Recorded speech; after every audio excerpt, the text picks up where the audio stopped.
હું કડીથી છું અને આપણા ગૌતમભાઈ ને રેણુકાબેન દ્વારા સંપર્કમાં આવ્યો છું. Very nice. શું કામ સંપર્કમાં આવ્યા હતા? એનું કારણ શું હતું? શું તમને મોટિવેશન શું હતું અહીંયા આવવા મારો બેક પાછળનું? મારો બેક પ્રોબ્લેમ થયો હતો અને બે ડૉક્ટરે મને સર્જરી જ કીધી હતી. પણ ઓકે. પછી મેં આ ચાલુ કર્યું, વજન ઘટાડવાનું કીધું હતું ડૉક્ટરે. ભાઈ વજન બી ઘટાડ્યું અને હમ. ડૉક્ટરે કીધું હતું કે વજન ઘટાડશો તો કદાચ સર્જરી બચી જાય.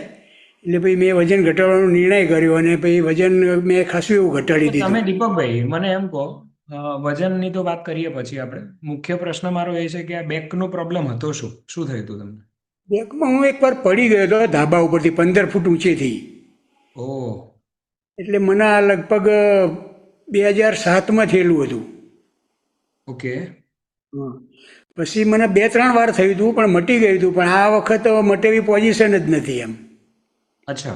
તો તમને ડૉક્ટરે સજેસ્ટ કર્યું કે વેટ લોસ કરવું પડશે. તો વેટ લોસ માટેના કોઈ રસ્તા સજેસ્ટ કર્યા હતા ડૉક્ટરે તમને કે આવી રીતે વેટ લોસ થશે એમ? હા, એવું તો કંઈ નહોતું ગયું એમને. પણ પછી મને આ ગૌતમભાઈના ફાધરે એકવાર મને વાત કરેલી ને, ગૌતમભાઈના મને ખ્યાલ જ હમ. હતો કે આ કરે છે આ બધું હર્બલનું. પણ તમે દીપકભાઈ, હં. તમે ડૉક્ટરને પૂછ્યું નતું કે વજન કેમ ઘટે? કેવી રીતે ઘટે? એ તો કહેતા હતા કે ખોરાક કંટ્રોલ કર, તું ચરબીવાળો ખોરાક ના ખાય તો ઘટશે એમ હમ. કે. તેલ અચ્છા. ઘી ને. હા. ઓકે ફાઇન, ચાલો. એ એકચ્યુઅલી ડૉક્ટરનો વિષય મેડિસિનનો છે. ઓકે, કેમ કે વેઇટ મેનેજમેન્ટ એ ડૉક્ટરનો વિષય નથી. એટલે ડૉક્ટર આપણને દવાઓમાં સલાહ આપે અને યોગ્ય સલાહ આપે કે આવું કરશો તો આવું થશે. પણ હા. અમુક વસ્તુઓ કેવી રીતે થશે એ એમની જોડે કદાચ એટલો સમય પણ નથી હોતો કે આપણને શીખવાડી શકે. હે ને? અને આપણે એનો રસ્તો આપણે શોધવાનો હોય. અચ્છા. તો તમે જ્યારે આ પ્રોગ્રામ જોઈન કર્યો ત્યારે તમારું વજન હતું કેટલું? મારું 101 કિલો હતું આમ તો. 101 કિલો. અચ્છા. તો 101 કિલો એ પહોંચ્યા કેવી રીતે? હવે મને એમ કહો. કેવી રીતે એકસો એક વધ્યું હતું? કિલો મારે ખાવાનો બહુ શોખ હતો બધો બહારનો. અને ઘરે બી ઓહ. સારું ખાતો હતો અને બહારનું બહુ ખાતો હતો એમ. શું બહારનું શું ભાવે તમને દીપકભાઈ? તળેલું ને ફરસાણ બહુ ભાવતું હતું મને, ગોટા અને આહા. ગાંઠિયા ને એવું બધું. સુખડિયામાંથી ને મનીષમાંથી જ લાવતો હતો મોટા ભાગે. ભાઈ ભાઈ, શાબાશ શાબાશ, જબરદસ્ત. અચ્છા. તો બહારનું ખાવાનો શોખ તમારો ક્યારથી ચાલુ થાય? મતલબ સવારના નાસ્તાથી ચાલુ થાય કે પછી બપોર પછી? ના, સવારના ચા જોડે નાસ્તામાંથી જ ચાલુ થતું હતું. હા અને ઠંડ. સાંજે બી શું શું ગોટા લેતા તમે જોઈએ, ચા જોડે? સાંજે બી ગોટા જોઈએ. ઓહ. અને સવારમાં? સવારમાં ચા અહીં ગાંઠિયા ને એવું બધું ખાઉં, પાપડી ગાંઠિયા. વાહ વાહ વાહ વાહ. અચ્છા. પછી બપોરે શું જમતા તમે પહેલા? બપોરે દાળ ભાત શાક રોટલી હોય, પછી ફરસાણ હોય. બપોરે બી ફરસાણ કંઈકનું કંઈક હોય એમ. ફરસાણમાં તમને શું ભાવે? ફરસાણમાં પાતરા હોય, ગોટા હોય, ખાંડવી હોય. જબરું હો બાકી. અચ્છા શાબાશ. પછી સાંજના ટાઈમે કે ચા નાસ્તો થતો 4-5 વાગે? હા, 4 વાગે ભાઈ ચાલુ જ હોય. દિવસમાં 5 વાર નાસ્તા થતા હોય. અચ્છા. સાંજે શું નાસ્તા થતા? 4 વાગે ભાઈ ચા અહીં બધું આ પડ્યું હોય ફરસાણ જ ખાવું એમ. ચા અહીં કોઈ વખત ચા ના હોય તો હમ. એમની મેં ખાઉં ખાલી ફરસાણ. ઓકે. ચા તો નતો પીધો, ચા નતો પીધો. ચા તો એક જ ટાઈમ પીધો હતો સવારે. પણ સાંજે હમ. 4 વાગે ઉઠીને પછી ગમે ત્યારે ભૂખ લાગે એટલે પાછું ફરસાણ લઈને બેસી જવું કંઈક. ફરસાણ ખાઈ લેવાનું. બહુ ખાઈ લેવું. બરાબર છે. અને પછી રાત્રે જમવામાં? રાત્રે જમવામાં કંઈક આમ તો કંઈક નવું જ હોય. આપણે ફરસાણની જ કોઈ આઈટમ હોય. ઢોકળા હોય, કોઈ ખમણ હોય, કોઈ તો ભાઈ ગોટા હોય, ઈડલી હોય, ઢોસા હોય. અચ્છા. તો ભાઈ દીપકભાઈ આપણને સિક્રેટ કીધું કે કેવી રીતે વજન વધે. ખબર પડી? આવું બધું ખા કરીએ ને તો વજન વધે. એમને સિક્રેટ કીધું આપણને. અચ્છા.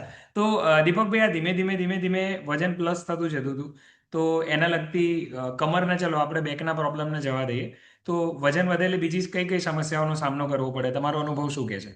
મને બેસવા ઉઠવામાં ચાલવામાં બધી તકલીફ બહુ પડતી એમ. હા. વોક હમ. ના કરી શકું બહુ. હમ. અચ્છા. અને પરિવારમાં તમે કોણ કોણ છો દીપકભાઈ? પરિવારમાં મારા 3 બેબી છે, એક બાબો છે અને અમે બે છીએ અહીંયા. અચ્છા. અહીંયા એટલે તમારા બીજા પરિવારવાળા ક્યાં છે? મારો બાબો ને બહુ કેનેડા છે. ઓકે. એક બેબી અમેરિકા છે ઓકે. અને એક બેબી હૈદરાબાદ છે અને એક બેબી રાજકોટ છે. અચ્છા. તો આ દીપકભાઈ, બધાના છોકરાઓને એની મેરેજ થઈ ચિંતા નથી ગયેલા છે. થતી કે હા, પપ્પાનું વજન વધી રહ્યું છે અને આવી તકલીફ છે તો શું કંઈક કરવું જોઈએ? છોકરાઓને ચિંતા નથી થતી આ વિષયની? છોકરા તો કહેતા હતા જ બિચારા કે વજન ઘટાડો પપ્પા. પપ્પા કેવી રીતે ઘટાડે હે? હા, અમારે પપ્પાને ખાવાનો ઘટાડવું શોખ હતો એ છોકરાને બી ખબર હતી. પપ્પાને ખાવા સારું સારું જુઓ એમ. સાચી વાત છે, સાચી વાત છે. ના ના બિલકુલ. અચ્છા, અને તમારી ઉંમર કેટલી છે અત્યારે? મારા 67 પૂરા થયા. 67 પૂરા થયા. અચ્છા, તો 67 વર્ષની ઉંમરે તમે નિર્ણય લીધો. તમે આપણા ક્લાસમાં કેટલા ટાઈમથી છો? 6-7 મહિનો, આ 7મો મહિનો ચાલે છે. 7મો ચાલે છે, 6 મહિના પૂરા થયા. છ અચ્છા, પૂરા. તો 6 મહિના પહેલા તમે જ્યારે આ ક્લાસમાં જોડાયા ત્યારે તમને તમારો કોન્ફિડન્સ કેવો હતો? ચલો, લોકોનું તો થાય જ છે, અહીંયા આપણે બધાના પરિણામ સાંભળતા હોય, પણ તમારું સેલ્ફ કોન્ફિડન્સ શું કહેતું હતું કે તમારું થશે, નહીં થાય, થશે તો કેટલું થશે? હા, શું મને અંદરથી અવાજ શું આવતો હતો? ના ના મને વિશ્વાસ જ હતો અને તમારો રેફરન્સ હતો એટલે ઘટશે જ. ક્યા બાત હે, ક્યા બાત હે, જબરદસ્ત બાકી. અચ્છા, તો આ 101ની જર્ની અત્યારે હાલ કેટલે પહોંચી છે? અત્યારે વજન કેટલું છે તમારું? અત્યારે હાલ 71 છે. આજે ભાઈ ભાઈ, 30 કિલો વજન ઉતાર્યું તમે. કિલો ઘટાડ્યું. બે ભાઈ થી ભાઈ ભાઈ, જબરજસ્ત. જબરજસ્ત ભાઈ, જબરજસ્ત. એકવાર જોરદાર ક્લેપ કરો આપણે દીપકભાઈ માટે. અને એમનો બિફોર આફ્ટર મારા જોડે કાલે રાત્રે જ ન્યૂ અપડેટ થઈને આવ્યો છે. આપણે શેર કરીએ એને. હા, આ જોઈ શકીએ આપણે ડિસ્પ્લેમાં કે 101ની પરિસ્થિતિ અને 71ની પરિસ્થિતિ. કેવું મહેસૂસ થાય છે દીપકભાઈ? આ 30 કિલો વજન શરીરમાંથી જતું રહ્યું, તમારા કમર, તમારા પગ, તમારું શરીર તમને શું જવાબ આપે છે અત્યારે? બહુ મજા આવે છે જીવવાની, એમ કે વોક બી કરવાની અને બહુ આમ આખો દિવસ એમ હેલ્ધી જ રહું એમ.